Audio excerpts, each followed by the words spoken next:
Bueno, buenas. Bueno, continuando con nuestra reseña de este libro de las mejores partidas de Garry Kasparov, estamos con el tomo 2 de Igor Stoll. Estamos viendo lo que es la introducción. Sí, entonces vamos a continuar con la introducción, que vamos aquí, lo que es en 1996. Vamos a ver, viene aquí por años. Dice, a pesar de su victoria ante Anand, la posición de Kasparov en el mundo del ajedrez no era tan inexpugnable como lo había sido en la década de los 80 y primeros años de los 90. Sus competidores se le estaban acercando. Topalov se estaba convirtiendo en un oponente a tener en cuenta, pero en este momento Anand y Kramnik eran los más peligrosos. Por otra parte, después del cisma con la FIDE, Kasparov invirtió muchas energías en la política de ajedrez y eso también se hizo sentir en su juego. El fracaso de la PSA, una vez que perdió el patrocinio de Intel, supuso un duro golpe para el campeón, pues su título mundial se quedaba sin una organización que lo respaldase. Es por consiguiente comprensible que en este periodo los resultados de Kasparov fuesen menos estables. Comenzó su primer torneo de 1996 en Ámsterdam, con una penosa derrota ante Topalov, al cometer un serio error ya en la jugada 16. Sin embargo, Kasparov se rehizo, incurriendo en una serie de riesgos con ambos colores, y sus esfuerzos se vieron recompensados al compartir el triunfo en el torneo con su vencedor. Ganó una bonita partida de ataque a Anand, la número 89, que demuestra su habilidad para encontrar soluciones paradójicas y fuertes. La jugada 13, torre C1, jugada buena. Ante el tablero. En Dos Hermanas, las cosas fueron mucho peores para sus intereses, y solo una considerable suerte en las rondas finales le permitió compartir el tercer puesto, detrás de Topalov y Kramnik. Un buen descanso era lo indicado, y salvo un torneo PSA de ajedrez rápido en Ginebra, Kasparov se mantuvo alejado del tablero durante 3 meses. En la Olimpiada de Ereván comenzó lentamente, pero finalizó con una serie de impresionantes victorias. La partida número 90 demuestra que Kasparov había invertido productivamente su tiempo en casa, pues en la jugada 12 de E5, muy buena jugada, es una novedad original e importante. Su última actuación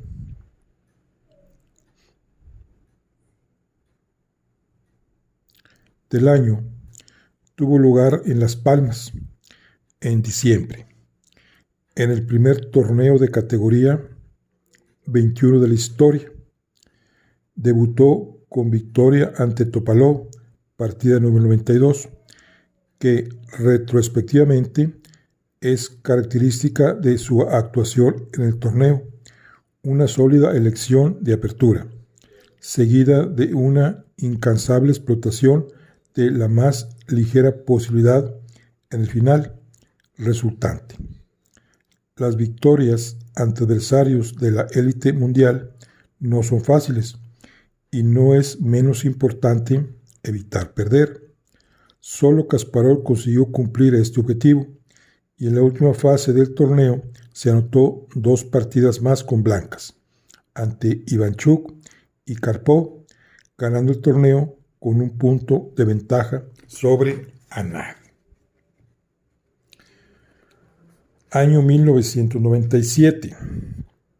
Las Palmas constituyó naturalmente un buen estímulo para Kasparov y su corriente ganadora prosiguió en 1997. En Linares jugó con mucha más ambición y comenzó derrotando a Anad con negras en una compleja siciliana. En las rondas siguientes, Kasparov exhibió su universalidad como sello de la casa. Victoria de apertura sobre Nikolic, mencionada en los comentarios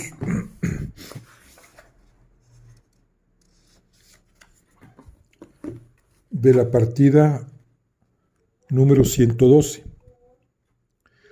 Precisión técnica contra Adams y Judy Polgar, y una interesante novedad contra Chirov, conectada con un original plan estratégico.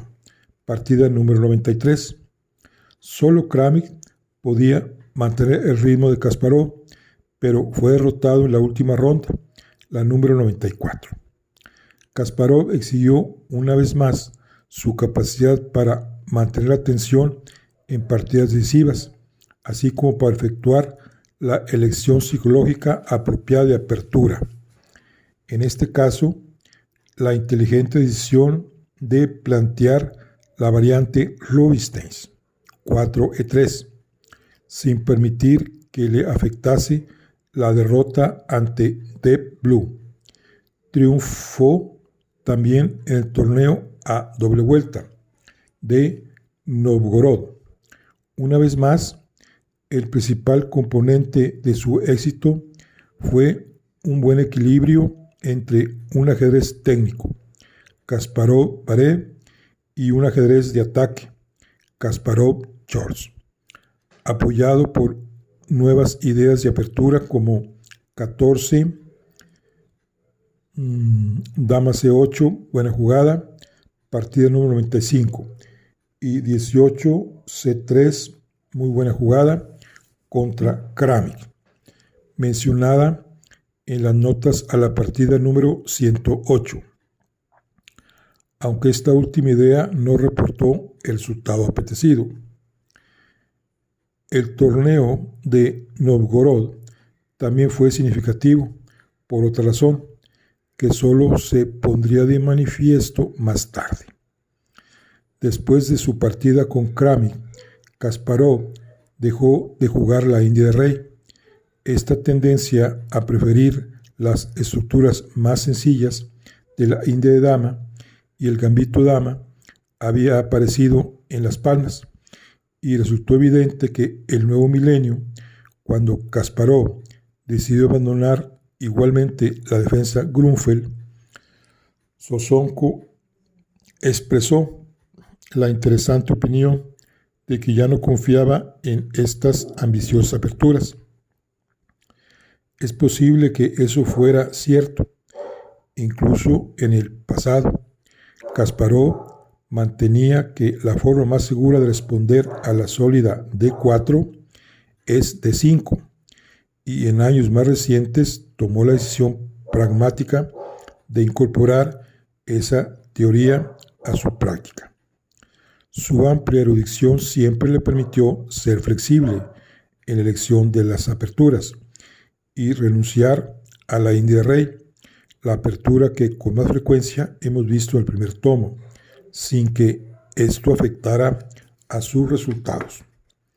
Otra razón es que después de la más comprometedora 1E4, Kasparov siempre ha permanecido fiel a la exigente siciliana, como a menudo debe enfrentarse también a ella con blancas.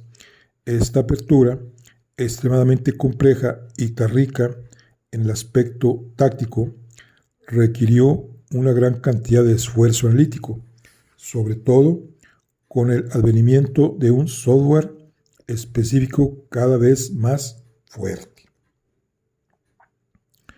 El último torneo de Kasparov en 1997 fue Tilburg. Fue especialmente implacable contra la mitad inferior de la tabla, véase partida número 97, y la mayoría de sus victorias pueden imputarse a una excelente preparación teórica y a la convincente explotación de las ventajas derivadas de la apertura. La partida número 98 es un modelo de un enérgico ajedrez de ataque a gran escala. 16, caballo F2, signo de admiración. 18, alfil G3, signo de admiración. Y 25, A5, signo de admiración. Pero otros oponentes tampoco pudieron superar la fase de la apertura. Chaquets, Leco. El resultado final de Kasparov, 8 de 11, bastaría normalmente para ganar un torneo, pero en este caso debió compartir el primer puesto con Svilder y Kramnik. La causa principal de que así fuese se debió a su partida con el joven GM de San Petersburgo. Kasparov suele ser muy convincente contra las tentativas blancas de eludir la siciliana abierta, véase partida 88 y 114, pero esta vez interpretó mal una posición compleja y permitió a Svilder ejecutar un ataque demoledor. Año 1998. Como de costumbre, el nuevo año comenzó para Kasparov en Linares. El comienzo fue prometedor. En la segunda ronda superó gradualmente a Nad a partir de una posición simétrica de aspecto inocuo, partida número 99. La partida es notable por su armonía entre los elementos estratégicos. 19, rey B1, signo de admiración. 25, A4, signo de admiración. Y 28, B3, signo de admiración. Y tácticos, 22, alfil F5, signo de admiración. Sin embargo, resultó ser la única victoria de Kasparov en el torneo, pues tras algunos deslices tuvo que contentarse con compartir el tercer puesto, tras Anad y Chirov, de forma un tanto sorprendente.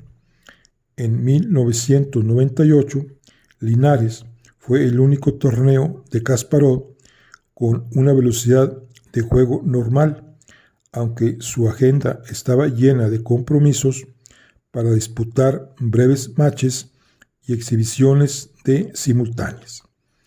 Algunos de sus resultados merecen especial mención. En mayo, aplastó a Topalov 4-0 en un match de ajedrez rápido y se anotó un asombroso 7-1 en una doble simultánea con reloj contra el equipo israelí, que estaba integrado por Smirin, Sutubosky, Alterman y Yusman.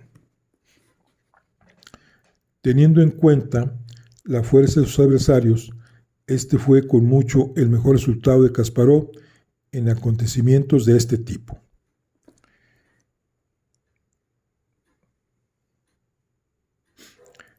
Entre tanto, en junio, Chirov ganó un match contra el favorito Kramnik, lo que le daba el derecho a desafiar a Kasparov. Aunque el encuentro, programado para octubre, no llegó a celebrarse, veremos que Kasparov sacó buen provecho. En el segundo semestre del año de su periodo de preparación para el evento, en junio, el match de ajedrez avanzado contra Topalov, en el que ambos contrincantes podían utilizar ordenadores durante la partida, fue una muestra indirecta de lo que estaba pasando en el campo de Kasparov. Junto con su equipo, emprendió la ardua tarea de actualizar la mayor parte de su repertorio, comprobándolo por medios informáticos.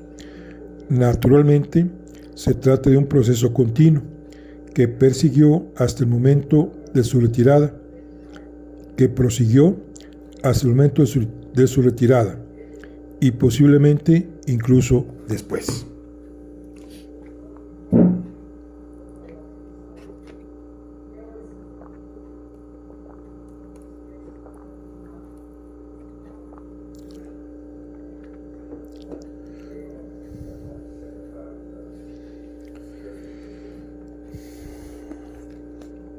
Según él mismo admitió,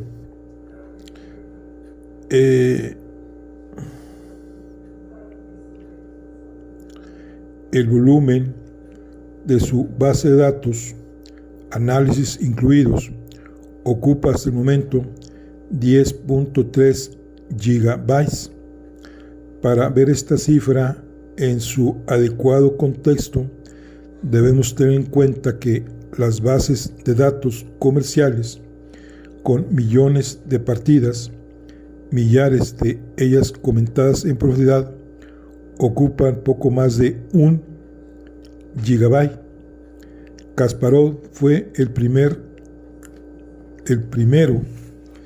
de los grandes maestros actuales que consiguió imprimir la temible y siempre creciente capacidad del software específico con buenos resultados.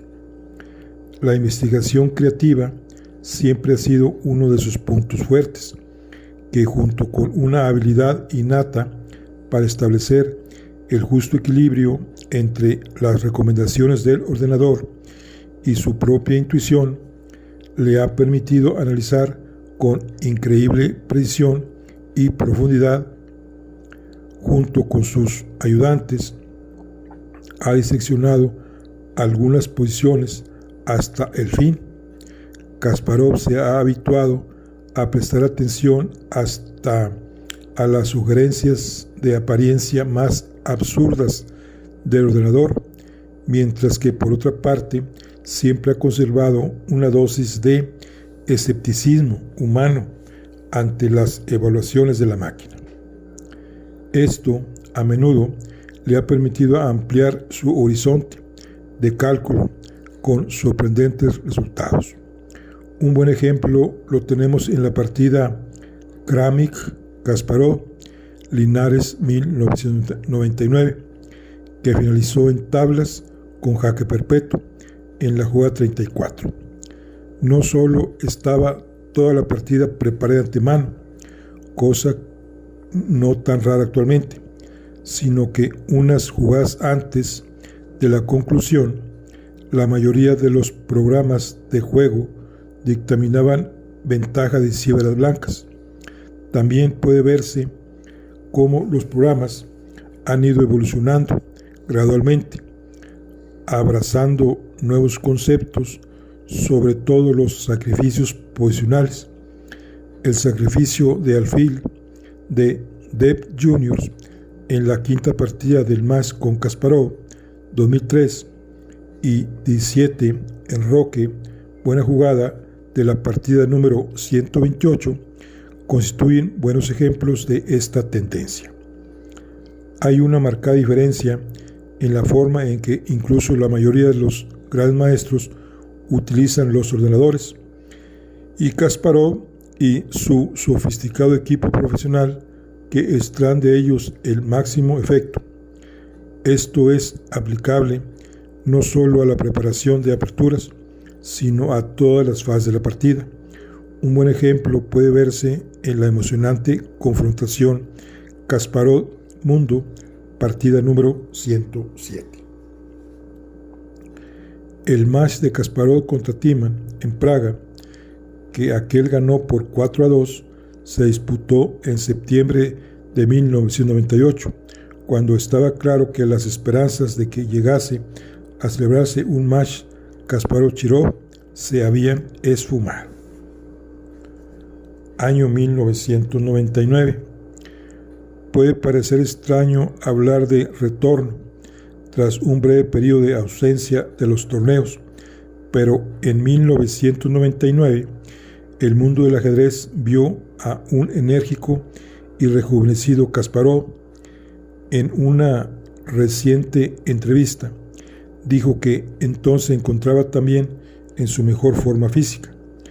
para competir con la élite lo necesitaba, y aunque Kasparov era un hombre que se encontraba en su plenitud, sus mayores rivales eran todos más jóvenes, muchos de ellos incluso bastante más. Esta es también la razón principal por la que valora su dominio del mundo del ajedrez, el periodo 1999-2000. Como el propio Kasparov dijo, durante ese bienio fue el mejor jugador que he sido jamás.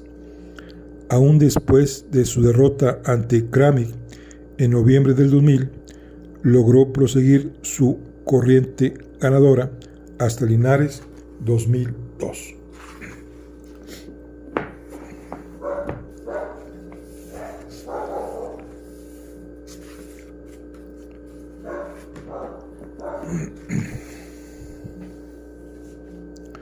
Todo empezó en Wihansi,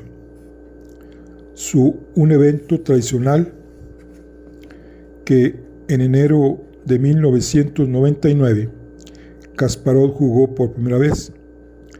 Tras hacer tablas con Ivanchuk, destruyó a la oposición y decidió el torneo ganando 7 partidas consecutivas. Una preparación superior fue su arma principal, y algunos de sus oponentes, Chirov, Reinderman, no salieron vivos de la apertura. Sin embargo, Kasparov resultó peligroso en todas las fases de la partida y podía tanto imponer una ventaja por medios técnicos, partida número 100, como calcular una brillante combinación.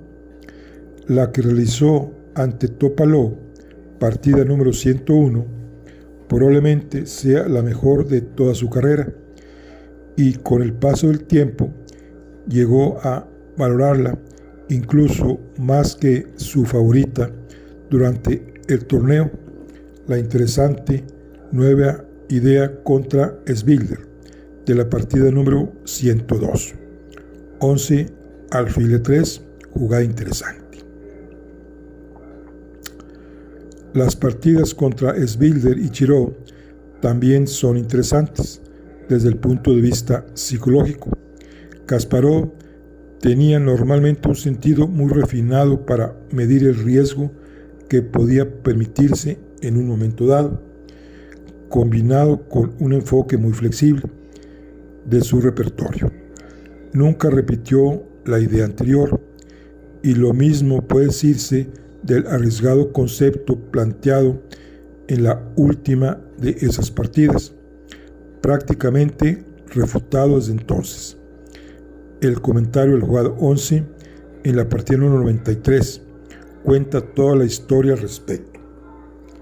Así, las tentativas de otros para emular su juego eran arriesgadas y a menudo finalizaban en fiasco. Lo mismo puede decirse de la partida número 103, que muestra una línea compleja que más tarde Kasparov retomaría con blancas, partida número 110 y 115. Aquí tenemos dos posiciones, dice, antes de 25 torre E7. Ok. La partida número 101, que es Kasparov, Topalov, Wihansi, 1999, que es cuando es un sacrificio de la torre. Y antes de torre H5,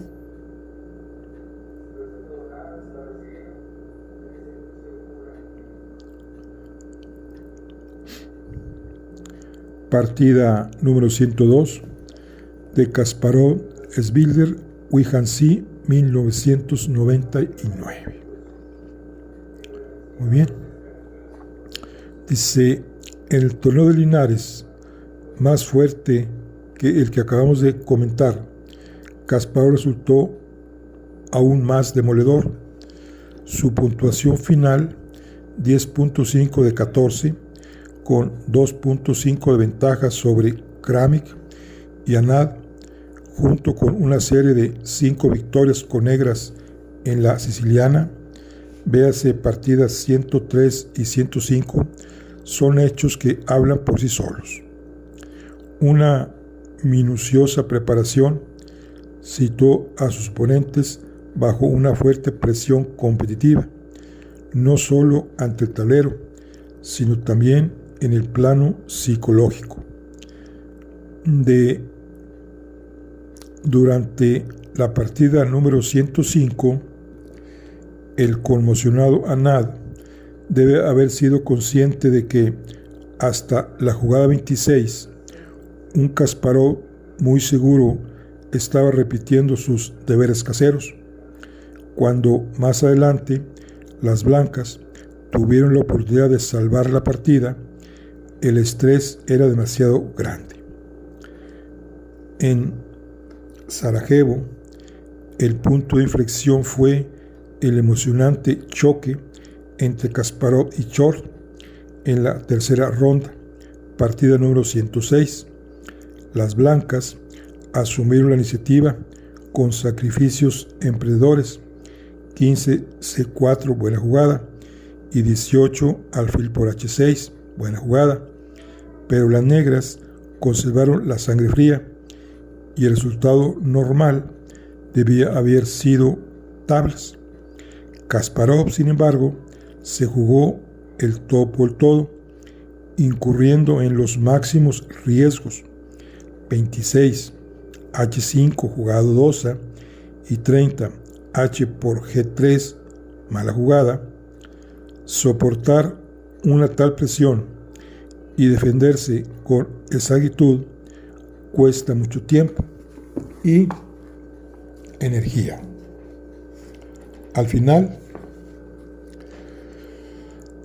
los nervios del primer jugador resultaron ser más fuertes, y tras la fatal 32 torre C8, mala jugada de las negras, el azaroso juego rindió sus frutos.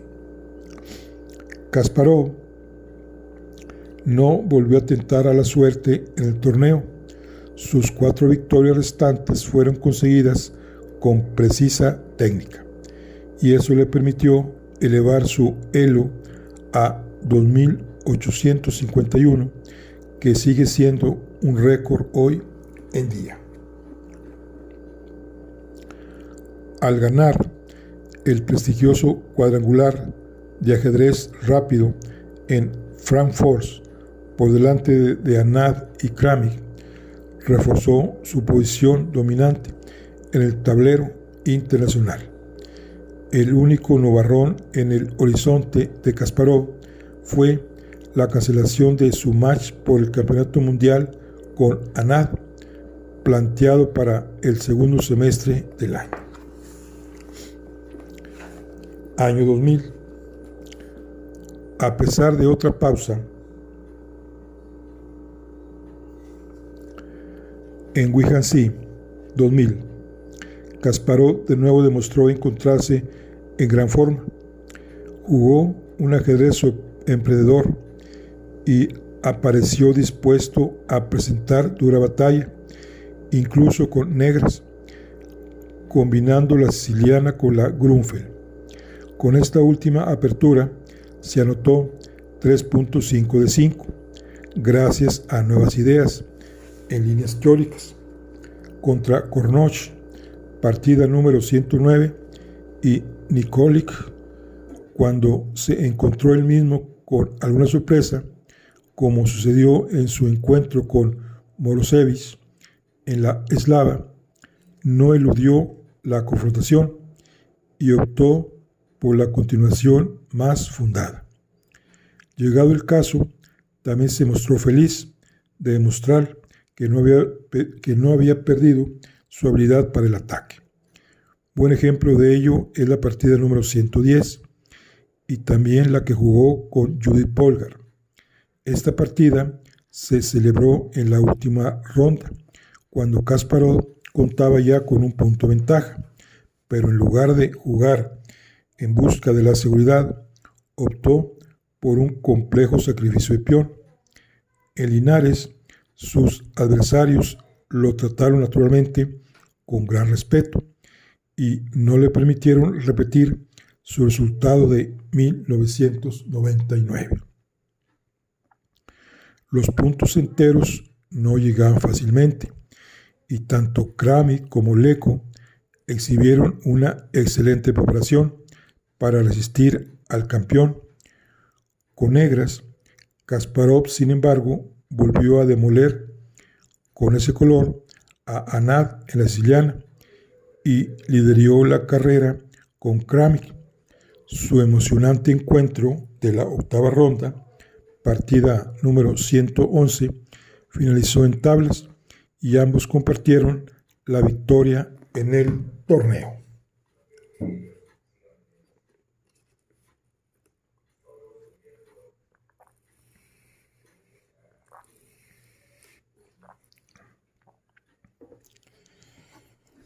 Krámnik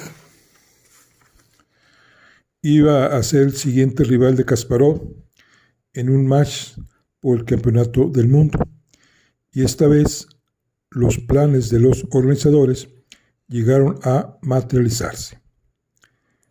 El de Sarajevo en mayo fue el último torneo importante que Kasparov disputó antes de dicho encuentro. Kasparov actuó con impecable técnica y autoridad ante los últimos de la tabla, véase partida número 112, pero tuvo que luchar duro para lograr el triunfo, siendo su rival más directo un Chirov en plena forma. Kasparov tomó la cabeza solo cuando el gran maestro letón falló en la penúltima ronda. En la última, contra Movsesian, partida número 113, Kasparov supo conservar con eficacia el medio punto de margen y demostró que seguía disponiendo de la necesaria fuerza psicológica y motivación para lograr el éxito en las partidas decisivas. El escenario estaba dispuesto para que Kasparov defendiese su título por primera vez en los últimos 5 años, ahora bajo los auspicios de Brian Gaines. Aunque era el favorito, en vísperas del match, la impresión general era que el encuentro sería muy disputado. Entre los mejores del mundo, Krámnik era el único que tenía un marcador equilibrado con Kasparov. En el pasado había dado muestra de la habilidad para soportar la presión y la temible preparación del número 1. Por otra parte, en Nueva York, en 1995, había tenido la oportunidad única de participar en el match con Anad como miembro integrante del equipo de Kasparov. Krámnik recordaría luego esa experiencia como dormir, comer, algunos paseos y trabajo. Por consiguiente, sabía a lo que se enfrentaba y comprendió que solo podría tener éxito adoptando los mismos métodos rigurosos que el propio Kasparov había introducido. Krámnik se preparó seriamente con un equipo muy fuerte, Lautier, Barev y otros, y el más que comenzó en octubre en Londres demostró claramente lo bien trazado que su plan de campaña había sido. En la primera partida, Krámnik con negras sorprendió a Kasparov con su elección de apertura, la defensa berlinesa. Aunque en Londres fue su arma principal, la berlinesa solo era una parte. Si bien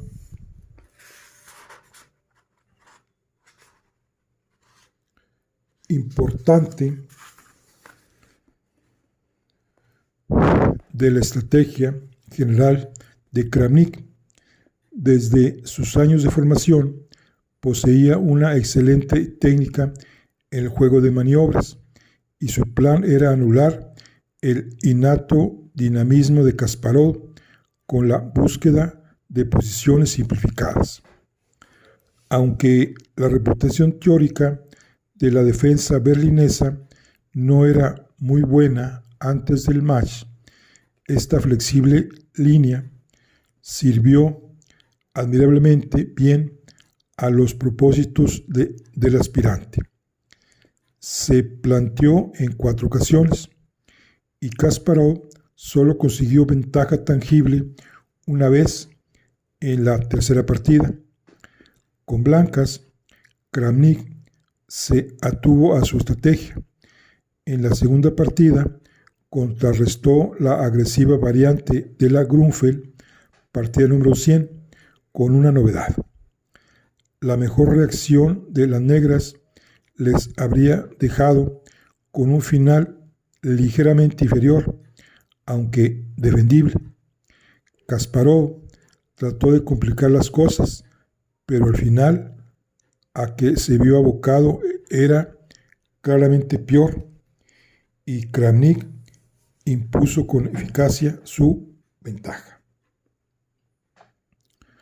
La defensa Grünfeld fue así debidamente descartada, pero en la cuarta partida se produjo en el gamito de dama aceptado un paisaje similar.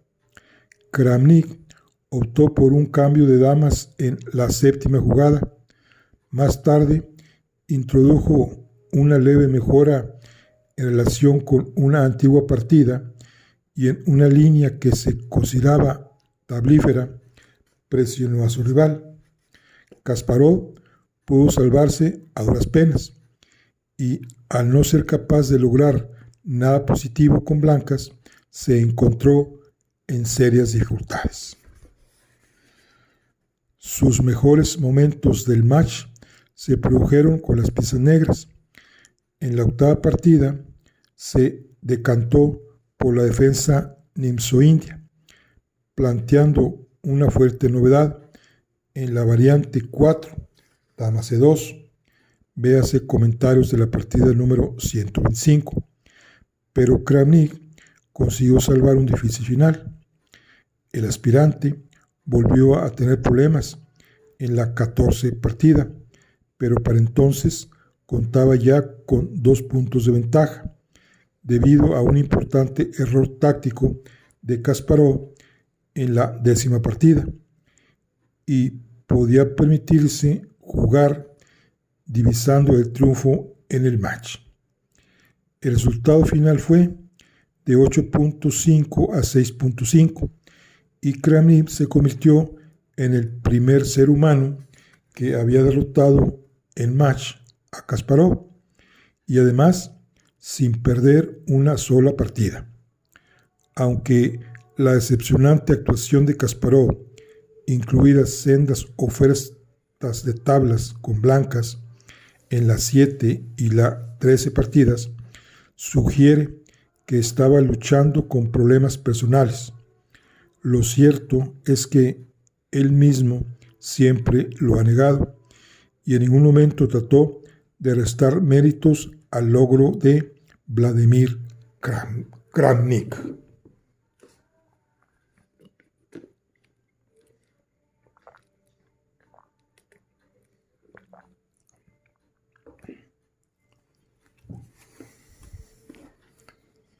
(2001) Kasparov tenía muchas esperanzas de disputar un match revancha.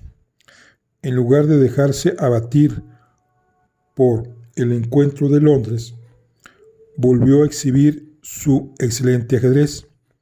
Sus triunfos de Wincancy, Linares y Astana, todos ellos logrados sin una sola derrota, demostraron que, aunque Anand y Kramnik eran campeones mundiales, su número 1 de aquel en la lista mundial era más que merecido. En Wincancy tenía negras, en sus 2 primeras partidas y se anotó sendas victorias con impresionantes demostraciones sicilianas. Véase partida número 114. Aunque entonces bajó el ritmo, consiguió ganar los encuentros cruciales. Kasparov era tan capaz de jugar una excelente partida de ataque número 115 como de ganar a base de técnica. Kasparov-Chirov tuvo alguna suerte contra Timan, en cuya partida logró imponerse a partir de una posición inferior.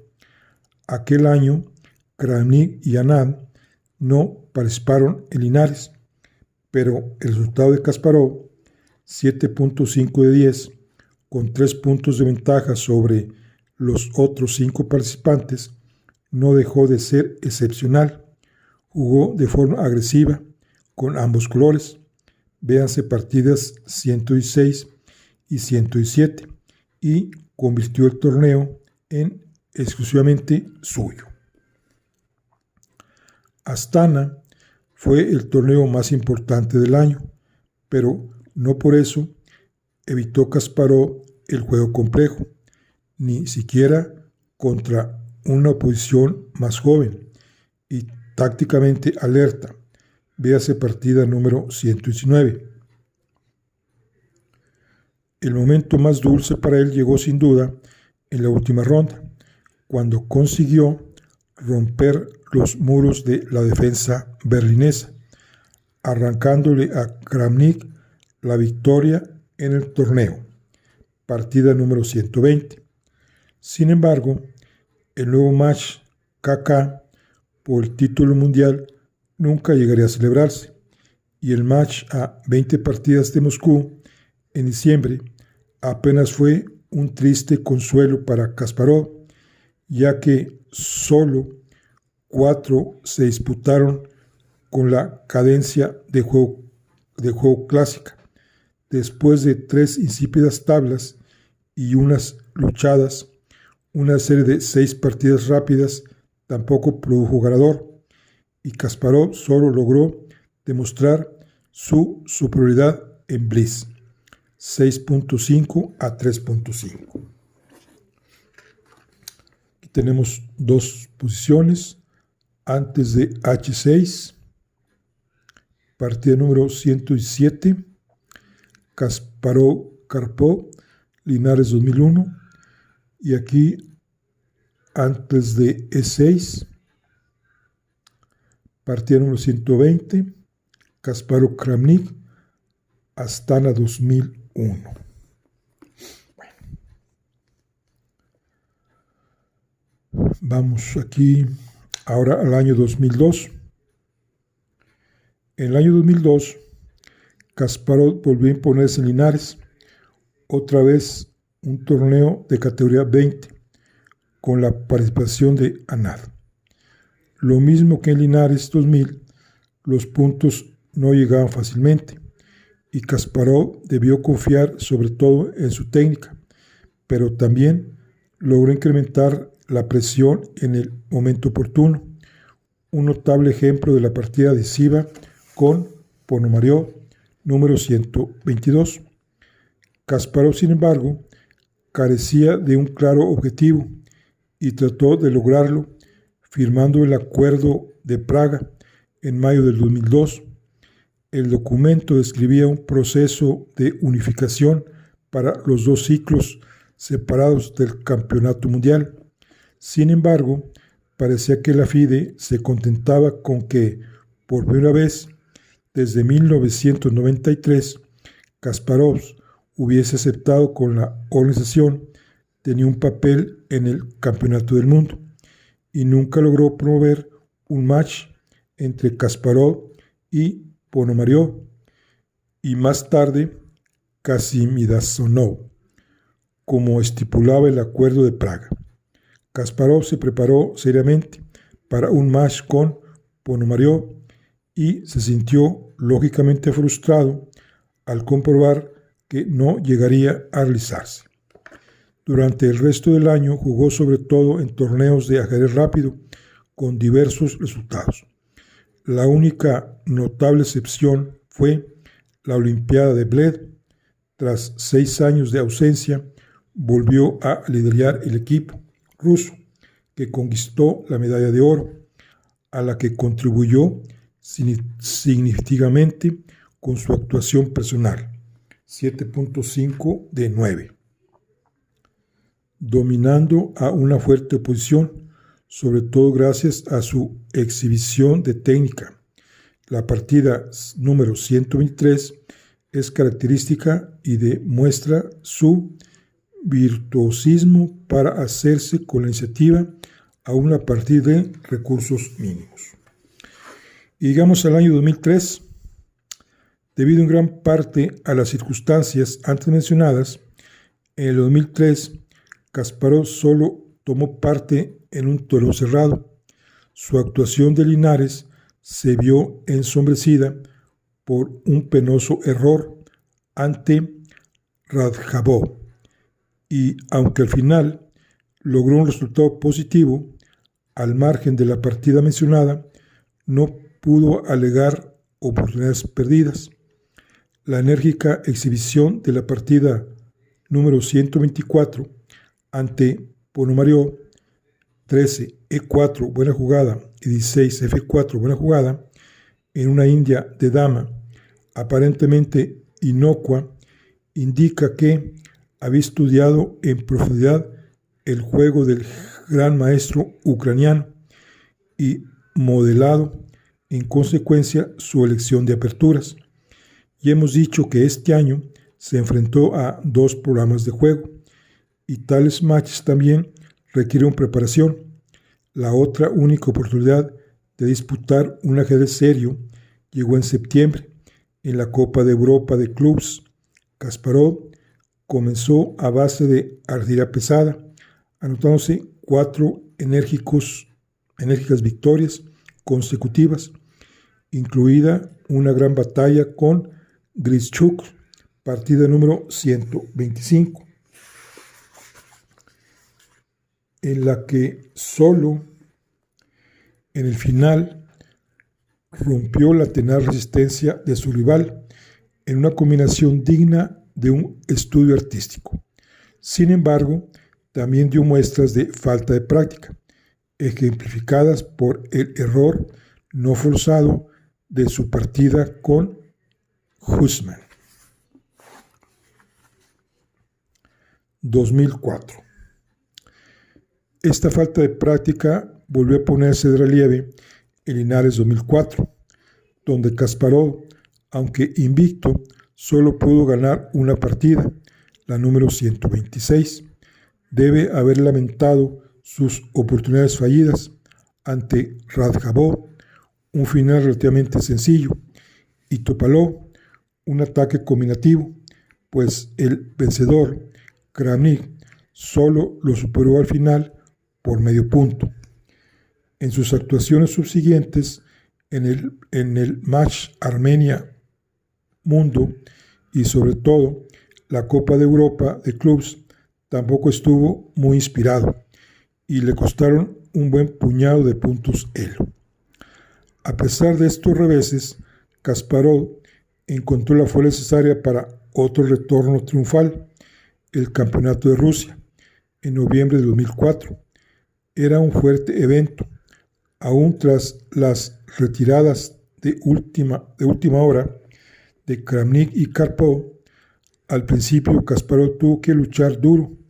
Una laboriosa victoria ante Barev y una sencilla oportunidad omitida ante Motilev indicaban que su forma distaba de ser la ideal. Drev le planteó una desagradable sorpresa de apertura en la jugada 15 con negras, caballo de 7, buena jugada, partida número 127, pero no logró acertar con la continuación óptima. Fue el momento de inflexión, no solo en la partida, sino en el torneo.